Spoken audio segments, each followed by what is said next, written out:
ఆంధ్రప్రదేశ్లో కూటమి ప్రభుత్వం అధికారంలోకి వచ్చి 2 ఏళ్లు పూర్తయింది. ఈ సందర్భంగా ప్రజల్లో తమ పాలనపై నిర్వహించిన ఐవీఆర్ఎస్ సర్వే ఫలితాలు కూటమి నేతల్లో కలకలం రేపుతున్నాయి. ప్రభుత్వ పనితీరు ఎలా ఉంది, ఇప్పటికిప్పుడు ఎన్నికలు జరిగితే ఎవరికి ఓటేస్తారు అనే ప్రశ్నలకు వచ్చిన సమాధానాలు అధికార పార్టీ నేతలకు నిద్ర లేకుండా చేస్తున్నాయట.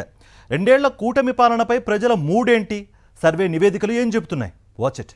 ప్రజల అభిప్రాయాలను ఎప్పటికప్పుడు తెలుసుకోవటంలో భాగంగా ఐవీఆర్ఎస్ వ్యవస్థను వినియోగిస్తున్నామని ముఖ్యమంత్రి చంద్రబాబు తరచూ చెబుతూ వస్తున్నారు. ప్రభుత్వ కార్యక్రమాలపై ప్రజల స్పందనను తెలుసుకుని అవసరమైన మార్పులు చేస్తామని కూడా ప్రకటించారు. అయితే 2 ఏళ్ల పాలన పూర్తి చేసుకున్న నేపథ్యంలో నిర్వహించిన తాజా ఐవీఆర్ఎస్ సర్వేలో అధికార కూటమికి వ్యతిరేకంగా రిజల్ట్స్ వచ్చాయని రాజకీయ వర్గాల్లో హాట్ డిస్కషన్ నడుస్తోంది. ఇప్పటికిప్పుడు ఎన్నికలు జరిగితే ఎవరికి ఓటు వేస్తారు, ప్రభుత్వం పనితీరు ఎలా ఉంది అనే ప్రశ్నలకు వచ్చిన రియాక్షన్స్ అధికార పార్టీ నేతలను కలవరపెడుతున్నాయట. ఎన్నికల సమయంలో చంద్రబాబు ప్రకటించిన సూపర్ 6 హామీలు ప్రజల్లో భారీ అంచనాలు పెంచాయి. మహిళలు, యువత, రైతులు, విద్యార్థులు, ఉద్యోగులు ఇలా ప్రతి వర్గానికి ప్రత్యేక హామీలు ఇచ్చారు. అయితే అధికారంలోకి వచ్చిన తర్వాత ఆ హామీలు గాలికి వదిలేశారనే విమర్శలు వస్తున్నాయి. సంక్షేమ పథకాల అమలు, ఉపాధి అవకాశాలు, పెట్టుబడులు, అభివృద్ధి పనుల విషయంలో ప్రభుత్వం ప్రచారం చేసుకున్న దానికి ఇప్పుడు జరుగుతున్న వాటికి పొంతనలేదని ప్రజలు కుండబద్దలు కొట్టారట. ప్రతిసారి ఆర్థిక పరిస్థితులను కారణంగా చూపుతూ ప్రభుత్వం వివరణ ఇస్తున్నా ప్రజలు మాత్రం ప్రత్యక్ష ఫలితాలు కోరుకుంటున్నారనే అభిప్రాయాలు వ్యక్తమవుతున్నాయి. ఉద్యోగులకు పెండింగ్ బకాయిలు, డిఏలు, ఉపాధ్యాయుల సమస్యలు, ఫీజు రియంబర్స్మెంట్ చెల్లింపులు ఏదీ సక్రమంగా జరగటం లేదట.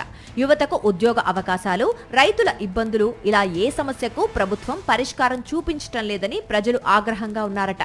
ఇసుక కొరత, మట్టి మాఫియా, పెరుగుతున్న ధరలు, స్థానిక సమస్యలపై ప్రజల్లో అసంతృప్తి పెరుగుతోందని సర్వే ఫలితాల్లో స్పష్టంగా కనిపిస్తోందట.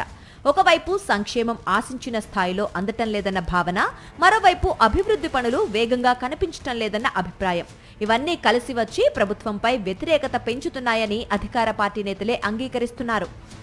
2 ఏళ్ల కూటమి పాలనపై నిర్వహించిన ఐవీఆర్ఎస్ సర్వేలో వచ్చిన ఫలితాలు అధికార పార్టీలను ఆందోళనకు గురిచేస్తున్నాయనే ప్రచారం రాజకీయ వర్గాల్లో జరుగుతోంది.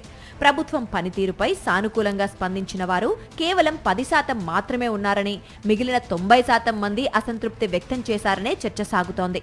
ఇప్పటికిప్పుడు ఎన్నికలు జరిగితే కూటమికి ఓటు వేస్తామని చెప్పిన వారి సంఖ్య చాలా తక్కువగా ఉండగా, ప్రభుత్వంపై వ్యతిరేకత వ్యక్తం చేసిన వారి సంఖ్య అధికంగా ఉందని చెబుతున్నారు. 2 ఏళ్ల పాలనపై ప్రజల నుంచి వచ్చిన ఫీడ్బ్యాక్ ను ప్రభుత్వం ఎలా తీసుకుంటుంది, అసంతృప్తికి కారణమైన అంశాలపై ఎలాంటి చర్యలు చేపడుతుంది అన్నది ఇప్పుడు ఆసక్తికరంగా మారింది.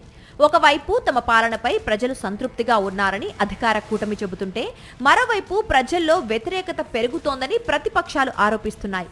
మరి ఈ 2 ఏళ్ల పాలనపై తుది తీర్పు ప్రజలు ఎప్పుడు ఎలా ఇస్తారన్నది రాబోయే ఎన్నికల్లో తేలనుంది. మరిన్ని అప్డేట్స్ కోసం ఛానల్ ను సబ్స్క్రైబ్ చేయండి. నోటిఫికేషన్స్ కోసం బెల్ ఐకాన్ పై క్లిక్ చేయండి.